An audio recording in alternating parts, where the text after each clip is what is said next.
الٹا چور کوتوال کو ڈانٹے۔ بھارتی وزیر اعظم نریندر مودی گزشتہ دنوں لداخ میں خطاب کے دوران پاکستان پر دہشت گردی کا الزام لگاتے ہوئے بھول گئے کہ ان کی بھارت ماتا نے 77 سالوں سے مقبوضہ کشمیر میں ظلم کا بازار گرم کر رکھا ہے۔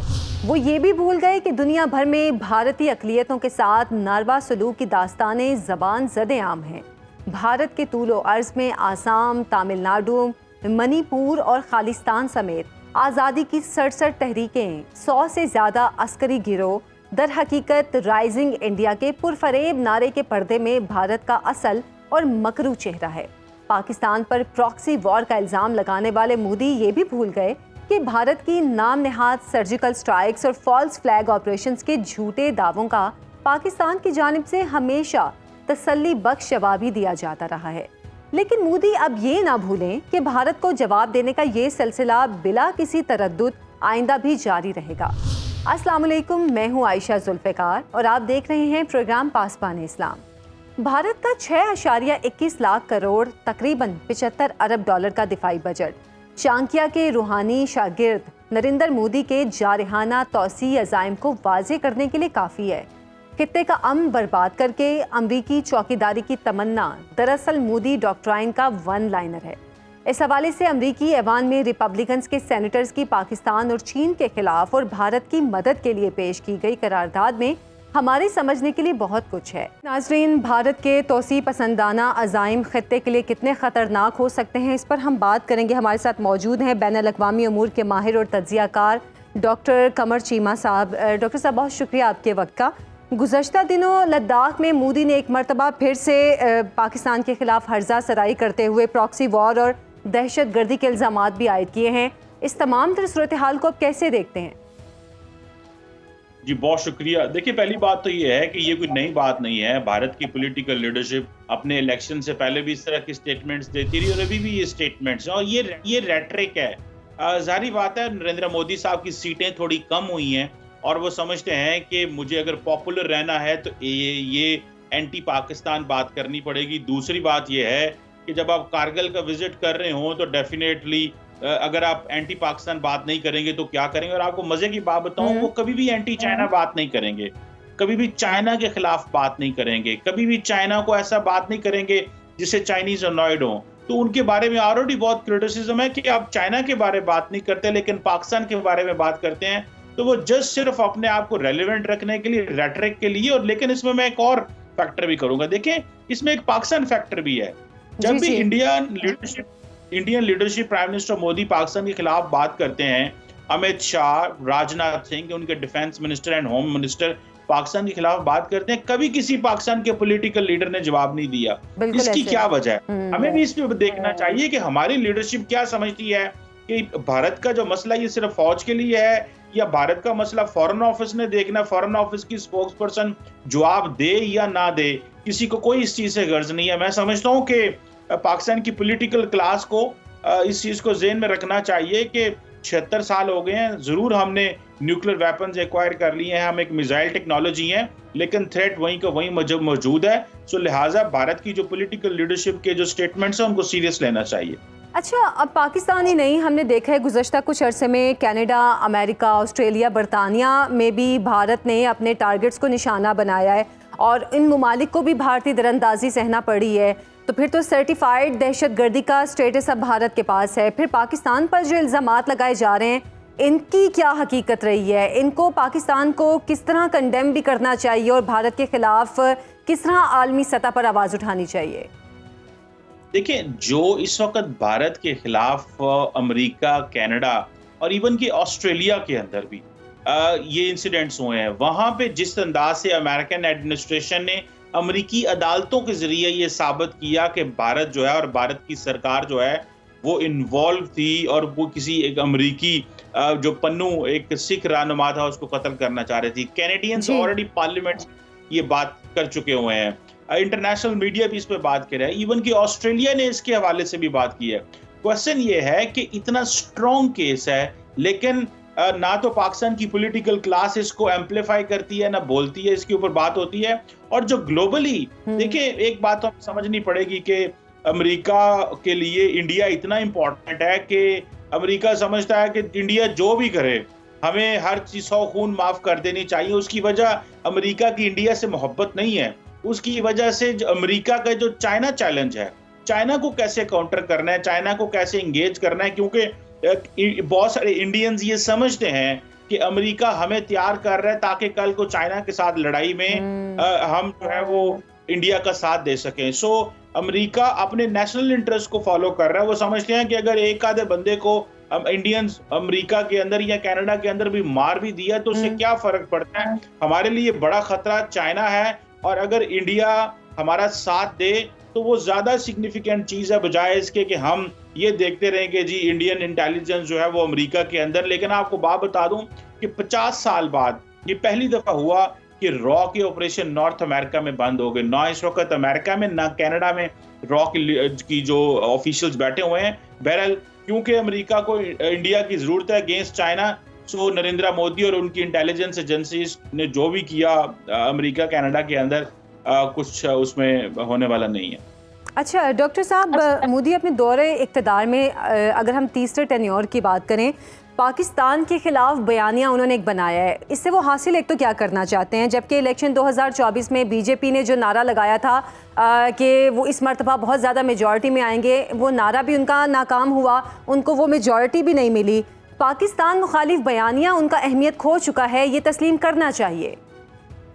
دیکھیں پاکستان کے بارے میں جو بیانیہ ہے وہ اس کو جاری رکھیں گے. اس کی ایک وجہ تو یہ ہے کہ ان کو پتا کہ پاکستانی آپس میں جو پولیٹیکل یہاں پہ حالات خراب ہیں, تو ایک تو یہ بات کرو, ان کو پتا ہے پاکستان سے بات تو ہو نہیں سکتی, سو لہٰذا جو اینٹی پاکستان نیریٹو ہے اس کو زندہ رکھو. اور دوسری بات یہ ہے کہ بہت سارے لوگ انڈیا کے اندر یہ محسوس کر رہے تھے, ان لوگوں کو کلیئرٹی دی جا رہی ہے. کیا محسوس کر رہے تھے کہ شاید تھرڈ ٹائم حکومت ہے, شاید بھارت جو ہے وہ پاکستان سے بات چیت کا آغاز کرے.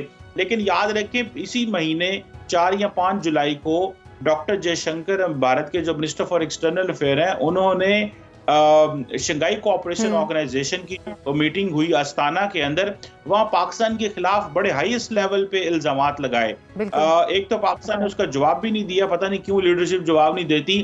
ایک تو اس سے پتہ چلتا ہے, اور ایک یہ جو مودی صاحب یہ جو ریٹرک کر رہے ہیں, اس سے پتہ چلتا ہے کہ مودی گورنمنٹ اپنی ڈومیسٹک آڈینس کو, تھنک ٹینکس کو, میڈیا کو یہ تاثر دے رہی ہے کہ ہم پاکستان کے ساتھ تعلقات نارمل نہیں کرنے جا رہے. اس کی سگنلنگ ہے, اور یہ سگنلنگ باقی دنیا کو بھی ہے کہ ہم پاکستان کے ساتھ تعلقات کو نارمل کرنے نہیں جا رہے. تو مجھے لگ رہا ہے کہ یہ وہ ہے. اور دوسرا جیسے میں نے آپ کو بتایا کہ پاکستان میں آلریڈی اتنے پولیٹیکل اختلافات ہیں, پولیٹیکل لڑائی ہو رہی ہے, تو وہ سمجھ رہے ہیں ہم کس سے بات کریں, کیونکہ اس حکومت کی جو میجورٹی بھی ہے یہ ایک کولیشن گورنمنٹ ہے. دنیا میں کولیشن گورنمنٹ ہوتی ہیں, لیکن ہماری اپنے اختلافات بھی ہیں, لیکن ان کی جو وہ سمجھتے ہیں. اور دوسرا ان کو اس چیز کا بھی پتا ہے کہ اگر آج ہم پاکستان سے بات کریں گے تو پاکستان دنیا میں مین سٹریم ہو جائے گا. پاکستان تو آلریڈی جو ریلیونٹ ہونا چاہتا ہے, کاروبار آئے, بزنس آئے, ٹریڈ آئے, تو اگر ہم نے یہ کیا تو ہم پاکستان کو مدد کریں گے دنیا میں ریلیونٹ ہونے میں, دنیا میں مین سٹریم ہونے میں. سو اس کو روکو, نہ بات کرو نہ انگیج کرو, اس کو اس کے حال پہ چھوڑ دو. ایک تو یہ لڑ رہے ہیں, اور دوسرا اپنے آڈینس کو بھی بتاؤ کہ بھائی ہمارا کوئی موڈ نہیں ہے اگلے 5 سال پاکستان سے بات کرنے. بالکل صحیح ہے. ڈاکٹر قمر صاحب, یہ بات کسی سے ڈھکی چھپی نہیں ہے کہ بھارتی وزیر اعظم کے اپنے پڑوسی ممالک کے خلاف توسیع پسندانہ نظریات ہیں ان کے. اب ان کے گزشتہ 10 سالہ دور اقتدار کی اگر بات کریں تو 147% بجٹ میں اضافہ ہوا ہے ان کے فوجی بجٹ میں. کیا بی جے پی اس خطے میں کچھ مخصوص ان کے اہداف ہیں جن کو وہ پورا کرنا چاہ رہی ہے؟ کیا ایسا کچھ ہے جس سے وہ ٹارگٹ کرنا چاہ رہے ہیں؟ دیکھیں پہلی بات تو یہ ہے کہ نریندر مودی نے تقریباً یہ جو ابھی انہوں نے بجٹ بڑھایا, کچھ 4.85% انہوں نے بجٹ بڑھایا. لیکن آپ کو مزے کی بات بتاؤں کہ جو ان کا بجٹ ہے 75-76 بلین ڈالرز کے قریب, چائنا کا بجٹ $225 ارب ہے, انڈیا کا بجٹ 76 بلین ڈالر ہے. انڈیا کے اندر اس چیز کی انزائٹی ہے کہ ہمارا جو ڈیفنس بجٹ ہے وہ 1.9% of the G D P ہے, جو کہ اس کو 3% ہونا چاہیے. اب پاکستان کا ٹوٹل $15 ارب کے قریب بجٹ ہے, ہمارا جو مقابلے کوئی نہیں ہے. تو انڈیا بیسیکلی, اور آپ کو پتا ہے انڈیا پچھلے کچھ سالوں سے دنیا کا سب سے بڑا آرمز امپورٹر بھی رہا ہے کنٹینیوسلی. اور اس وقت انڈیا کے اندر ایک لڑائی ہو رہی ہے, اور وہ لڑائی کیا ہو رہی ہے؟ لڑائی یہ ہو رہی ہے کہ انڈیا کی سرکار یہ چاہتی ہے کہ انڈیا کی ایک ڈاکٹرین, اسے کہتے ہیں آتم نربھر بھارت, یعنی کہ ہم انڈیجنسلی اپنے ڈیفنس اکوپمنٹ کو جو ہے وہ مینوفیکچر کریں. جو انڈیا کی ملٹری اور ایئر فورس کی لیڈرشپ ہے اور نیوی کی لیڈرشپ ہے وہ کہہ رہی ہے کہ جو آپ کام کرنے جا رہے ہیں یہ بہت ٹائم لگے گا, ہمیں امیڈیٹلی جو ملٹری ہارڈ ویئر ہے اس کو پریکیور کرنا پڑے گا, بائی کرنا پڑے گا, کیونکہ ہمارے لیے جو تھریٹس ہیں وہ زیادہ ہیں. جو پولیٹیکل لیڈرشپ ہے وہ کہتی ہے نہیں ہمیں مینوفیکچر کرنا ہے, ملٹری لیڈرشپ کہتی ہے نہیں تھریٹ بہت ہائی ہے. سو اس وقت اس میں انڈیا کے اندر فوج اور جو سویلین حکومت ہے اس کے درمیان بہت زیادہ اس معاملے میں ڈس ایگریمنٹ ہے, جس کو recently Indian vice chief of air staff نے اوپنلی کہا کہ جو آتم نربھر بھارت ہے یہ ہمیں بہت ڈیلے کر دے گا اور ہمارے لیے دس از ناٹ سم تھنگ جو ہمارے لیے ہیلپ فل ہو. بہت شکریہ ڈاکٹر قمر چیمہ صاحب آپ کے وقت کا. ناظرین, گزشتہ دنوں امریکی سینٹ میں ریپبلکنز نے پاکستان اور چین کے خلاف اور بھارت کی مدد کے لیے ایک قرارداد پیش کی, اور اس سے کچھ پہلے امریکہ کے اسسٹنٹ سیکرٹری خارجہ ڈونلڈ لو نے امریکی ایوان نمائندگان کی کمیٹی میں کہا کہ پاکستان میں سرمایہ کاری کے حوالے سے چین ماضی ہے اور امریکہ مستقبل.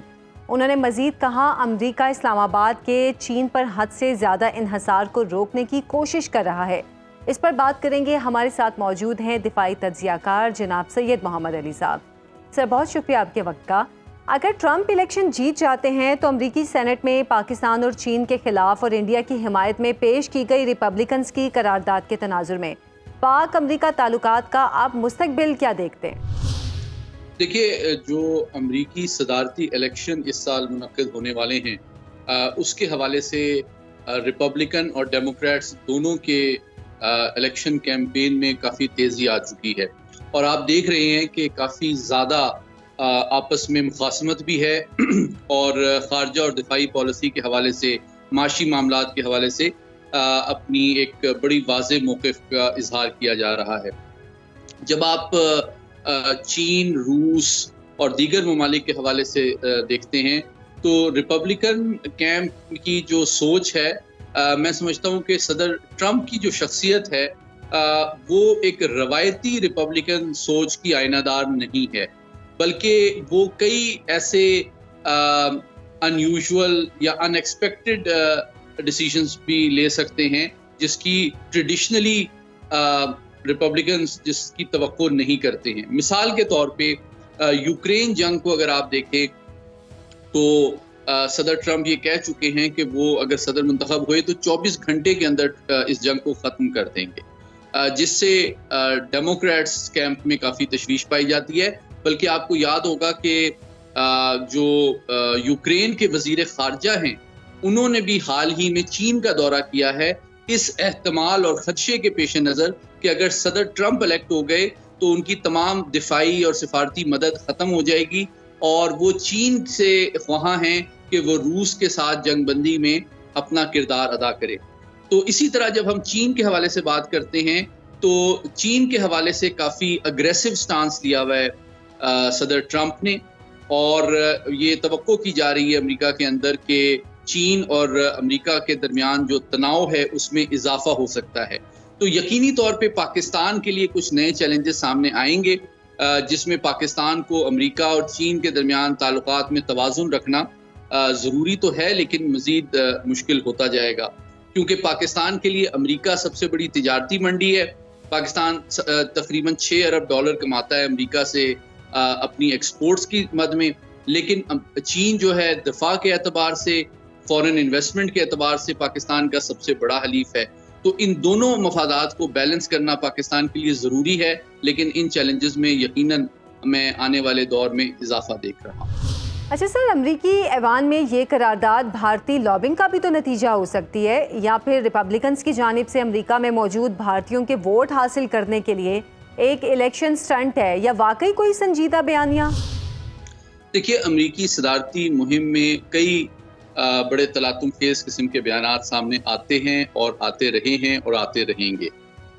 یہ جو بھارت نواز قسم کا بیان سامنے آیا ہے, اس سے یہ بات ثابت ہوتی ہے کہ انفارچونیٹلی جو بھارتی لابی ہے وہ یقینی طور پہ اپنے سرمایے کا, اپنی لابنگ کیمپین کا اور اپنے اثر و رسوخ کا استعمال کرنے کی کوشش امریکہ کے ایوان کے اندر ہر وقت کرتی رہتی ہے کہ جس کے ذریعے پاکستان کو بدنام کیا جائے, پاکستان کے اوپر دباؤ ڈالا جائے, پاکستان اور امریکہ کے تعلقات کو مزید کشیدہ کیا جائے.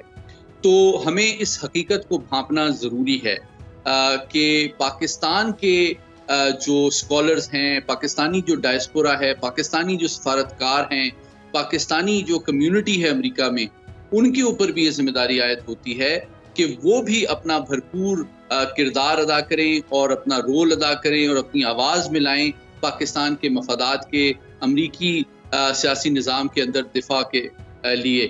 یہ کام صرف ہمارے سفارت خانے اور حکومت کا نہیں ہے، بلکہ پاکستانی جو کمیونٹی امریکہ میں مقیم ہے، میں سمجھتا ہوں کہ پاکستان کے حوالے سے، کشمیر کے حوالے سے ان کو چاہیے کہ وہ بھی اس کیمپین میں اپنے جو نمائندگان ہیں یا جو کینڈیڈیٹس ہیں، جس بھی پارٹی سے ان کا تعلق ہو، چاہے ڈیموکریٹ ہوں یا ریپبلکن ہوں، ان سے رابطے میں رہیں. ان کو بھارت کی جو اصلیت ہے مسلمانوں کی جانب خصوصی طور پہ اور کشمیریوں کے طور کے حوالے سے بھی وہ ان کو باخبر رکھیں اور ان پہ یہ زور ڈالیں کہ اگر وہ مسلمانوں کا، پاکستانیوں کا، کشمیریوں کا ووٹ اور سپورٹ ایکسپیکٹ کرتے ہیں تو ان کو ان کے حقوق، ان کے کنسرنز اور ان کی تشویش کو مد نظر رکھنا ہوگا. اچھا سر، گزشتہ دنوں ڈونلڈ لو نے بھی پاک چین تعلقات پر امریکی قائمہ کمیٹی میں تبصرہ کرتے ہوئے کہا ہے کہ پاکستان میں سرمایہ کاری کے حوالے سے چین ماضی اور امریکہ مستقبل ہے. ایک جانب یہ بیان تو دوسری جانب پاکستان کے خلاف قرارداد. امریکی رویہ اور پالیسیز کو کس طرح سمجھنا ہوگا ہمیں؟ دیکھیے، عالمی سیاست میں چین اور امریکہ کے درمیان جو سیاسی کشمکش ہے وہ ایک بڑی حقیقت ہے، اور پاکستان نے ابھی تک اپنی خارجہ اور دفاعی پالیسی میں بہت احتیاط اور تدبر کا مظاہرہ کیا ہے کہ انہوں نے کھل کر کوئی ایک سائیڈ نہیں لی تاکہ ہم دوسرے کے خلاف استعمال بھی نہ ہو. البتہ جو امریکہ کے ایوانوں سے مختلف قسم کی آوازیں اس طرف بلند ہو رہی ہیں، جس میں پاکستان پہ دباؤ ڈالنے کی کوشش ہے، بھارت کی سپورٹ کرنے کی کوشش ہے، چین اور پاکستان کے تعلقات میں رکھنا بڑھانے کی کوشش ہے، ان کو ہمیں جانچنا بھی ہوگا، سمجھنا بھی ہوگا، اور سفارتی اور میڈیا کے ذریعے سے، اسکالرز کے ذریعے سے، تھنک ٹینکس کے ذریعے سے اس کو ناکام بھی بنانا ہوگا. اس حوالے سے امریکہ ایک جانب ڈونلڈ لو کا یہ بیان اور پاکستان کے حوالے سے امداد کا اعلان یہ ظاہر کرتا ہے کہ موجودہ جو امریکی ایڈمنسٹریشن ہے وہ پاکستان کے ساتھ خیر سگالی اور قریبی تعلقات کی خواہاں ہے. پاکستان کے ساتھ علاقائی استحکام، regional stability, regional security, balance of power, counter terrorism, ان تمام معاملات میں پاکستان کا تعاون ہے اور بتدریج بڑھ رہا ہے امریکہ کے ساتھ. البتہ امریکہ کی یہ جو توقع اور خواہش ہے کہ پاکستان چین سے دوری اختیار کرے، یہ حقائق سے پہلو تہی کے مترادف ہے، کیونکہ یہ صرف پاکستان نہیں، بھارت کے بھی چین کے ساتھ بڑے قریبی معاشی تعلقات ہیں. بھارت کا جو تجارتی حجم ہے چین کے ساتھ وہ 120 ارب ڈالر سے زیادہ ہے. چین کے بہت قریبی تعلقات اسرائیل سے بھی ہیں، یورپی یونین سے بھی ہیں. امریکہ خود چین کی سب سے بڑی تجارتی منڈی ہے. ہمارے عرب ممالک میں بھی چین ایک بہت بڑا فورن انویسٹر ہے. تو صرف پاکستان سے یہ یک طرفہ خواہش کا اظہار کرنا کہ ہم چین سے دوری اختیار کریں ایک ایسے وقت میں جبکہ چین ہمارے ملک کے معاشی چیلنجز کو کم کرنے میں اتنا بھرپور کردار ادا کر رہا ہے، یہ میں سمجھتا ہوں ایک غیر حقیقت پسندانہ توقع. سید محمد علی صاحب، سوال یہ ہے کہ امریکہ کے نزدیک پاکستان کی اتنی اہمیت کیوں ہے، اور سوال یہ بھی ہے کہ کیا پاکستان امریکہ اور چین کے درمیان سینڈوچ بننے جا رہا ہے؟ دیکھیے، پاکستان دنیا کا، اس خطے کا، عالم اسلام کا، عالمی برادری کا ایک اہم ترین ملک ہے. ہمارے ملک میں مختلف سیاسی اور معاشی چیلنجز ہمارے سامنے رہے ہیں، لیکن اس کا یہ مطلب نہیں ہے کہ ہماری اہمیت عالمی سطح پہ اور علاقائی سطح پہ کم ہو گئی ہے. آپ کو میں یاد کرانا چاہتا ہوں کہ پاکستان کا ایک کلیدی کردار تھا چین کی اقوام متحدہ میں جو سیکیورٹی کونسل کی پرماننٹ ممبرشپ میں سفارتی طور پہ. ابھی آپ جانتے ہیں کہ پاکستان جو ہے وہ دوبارہ سے اقوام متحدہ کی سیکیورٹی کونسل کا اگلے 2 سال کے لیے نان پرماننٹ ممبر منتخب ہوا ہے، اور پوری دنیا کے اقوام متحدہ کے 193 ممالک میں صرف 3 ممالک نے اس کی مخالفت کی، اور پاکستان کو دنیا کے بیشتر ممالک نے سپورٹ کیا. کہ اس کا یہ ثبوت ہے کہ پاکستان کو وہ عالمی برادری جو ہے وہ امن سلامتی کا ایک بڑا علمبردار اور ایک ذمہ دار ریاست سمجھتے ہیں۔ دوسری جانب پاکستان آبادی کے لحاظ سے دنیا کا 5واں بڑا ملک ہے۔ پاکستان عالم اسلام کی واحد ایٹمی قوت ہے۔ پاکستان OIC میں ایک بہت مؤثر آواز اور رول ادا کرتا رہا ہے۔ پاکستان اس خطے میں طاقت کے توازن کی سب سے بڑی ضمانت ہے، اور بھارت کی بڑھتی ہوئی جو ایکسپینشنسٹ اور ڈیسٹیبلائزنگ پالیسی ہے اس کے سامنے سب سے بڑا کاؤنٹر ویٹ ہے اس خطے میں۔ اس کے علاوہ دنیا کے مختلف تنازعات میں پاکستانی افواج جو ہیں وہ اقوام متحدہ کی سربراہی میں امن و سلامتی میں ایک بڑا اہم رول ادا کرتی رہی ہیں۔ یہ وہ تمام، پھر پاکستان دہشت گردی کے خلاف عالمی جنگ میں سب سے فرنٹ لائن اسٹیٹ کے طور پہ بہت اہم رول اس نے ادا کیا ہے، اور شاید پاکستان واحد ملک ہے جس نے دہشت گردی کے خطرے کے خلاف اتنی زیادہ کامیابیاں حاصل کی جو کہ خود امریکی اور برطانوی افواج بھی افغانستان میں حاصل نہیں کر سکی۔ یہ وہ حقائق ہیں جو کہ مغربی طاقتوں انکلوڈنگ امریکہ کی نظروں میں پاکستان کو بہت اہم بناتے ہیں۔ بہت بہت شکریہ سید محمد علی صاحب آپ کے وقت کا۔ ناظرین، ڈیجیٹل دہشت گردی اور اس سے نمٹنے کے لیے ملک میں قوانین کا نفاذ آج کل ٹاک آف دی ٹاؤن ہے۔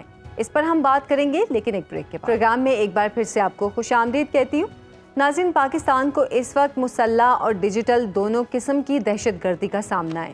ایک جانب مسلح حملے تو دوسری جانب کسی بم، بارود اور گولیوں سے بھی زیادہ مہلک آتشی سوشل میڈیا کیمپین جو ہماری نوجوان نسل کے ذہنوں کو بری طرح متاثر کر رہی ہے۔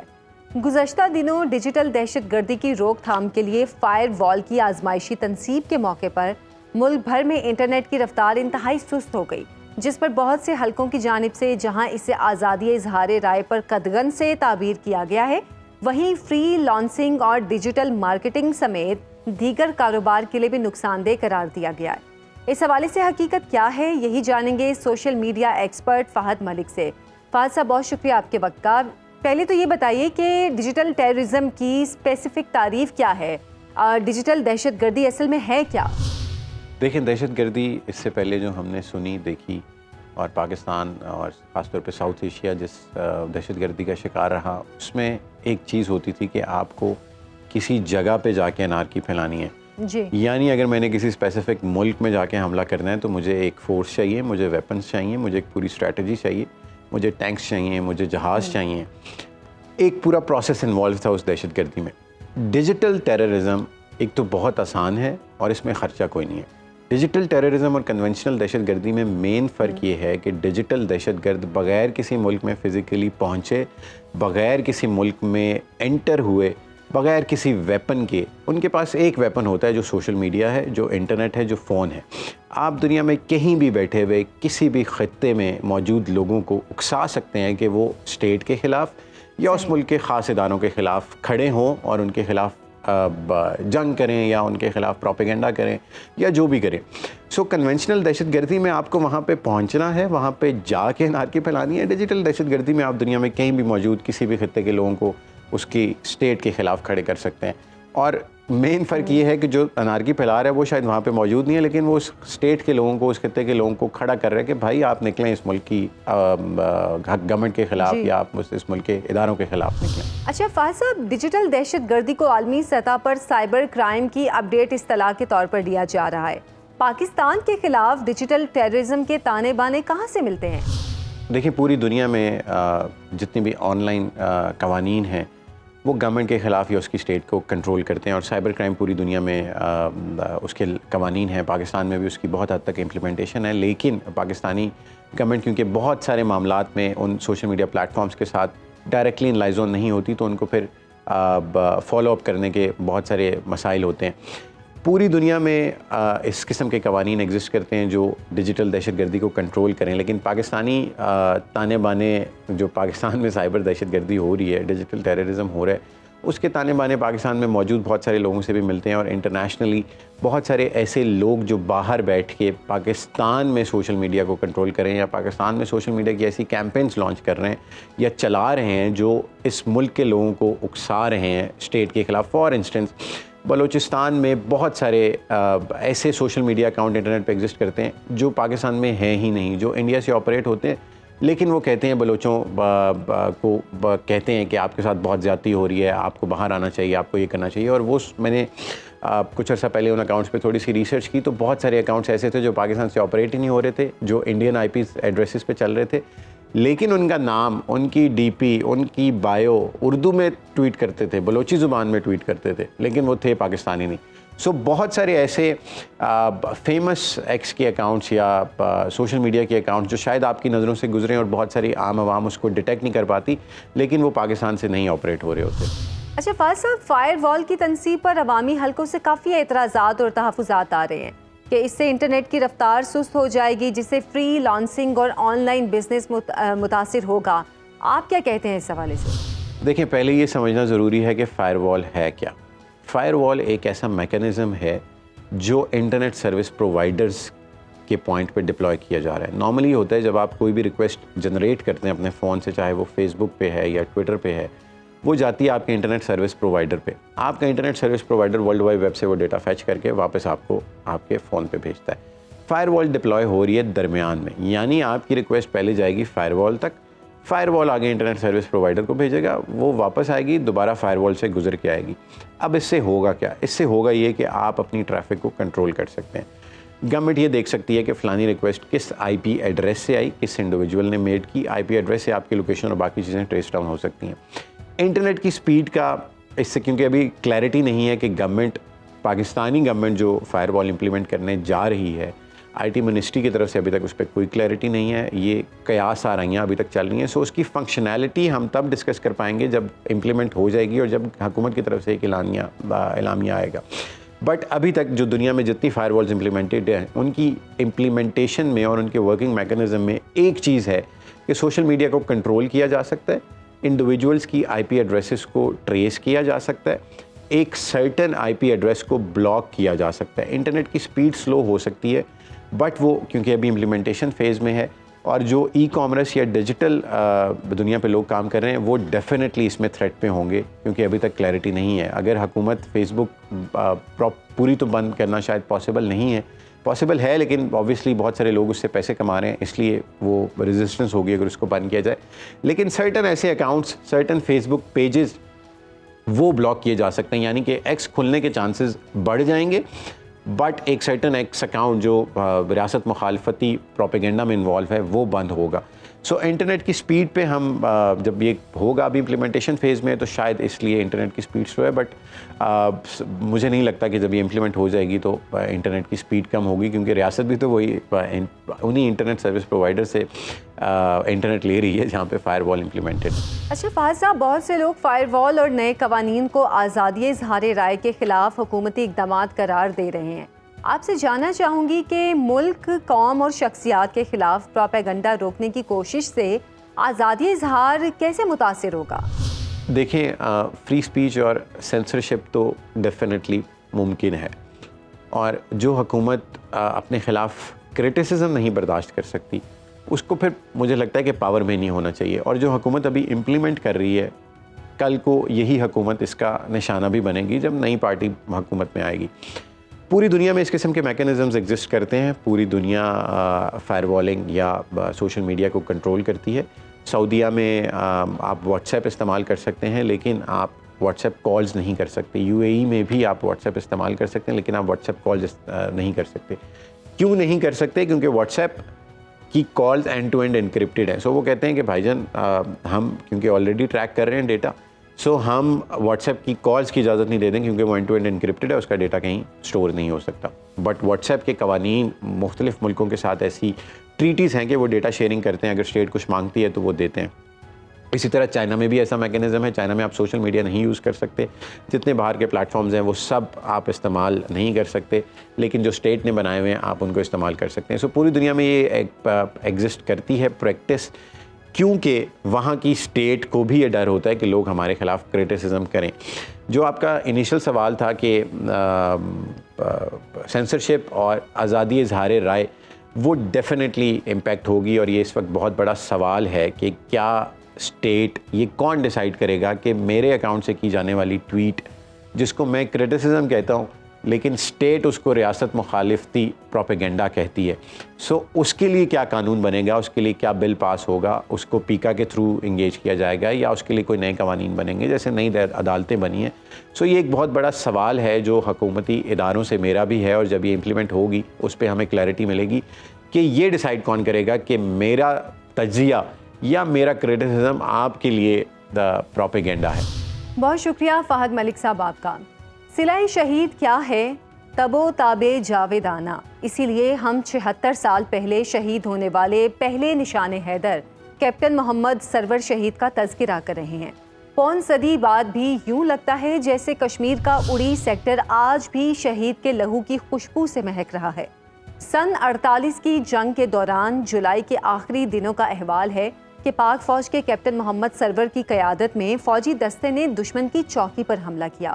شہادتوں کے باوجود زخموں سے چور چور کیپٹن محمد سرور اور ان کے ساتھی آگے بڑھتے رہے, یہاں تک کہ بھارتی مورچوں کے قریب پہنچ گئے. کیپٹن سرور نے اپنے 6 ساتھیوں سمیت بھارتی مورچوں پر آخری حملہ کیا. اس دوران دشمن کی ایک گولی کیپٹن کا سینہ چیر گئی. یوں کشمیر پر لڑی جانے والی پہلی جنگ میں کیپٹن سرور مراد پا گئے. جواں مردی سے لڑنے اور شہادت کا درجہ پانے پر کیپٹن محمد سرور شہید کو پہلا نشان حیدر عطا کیا گیا.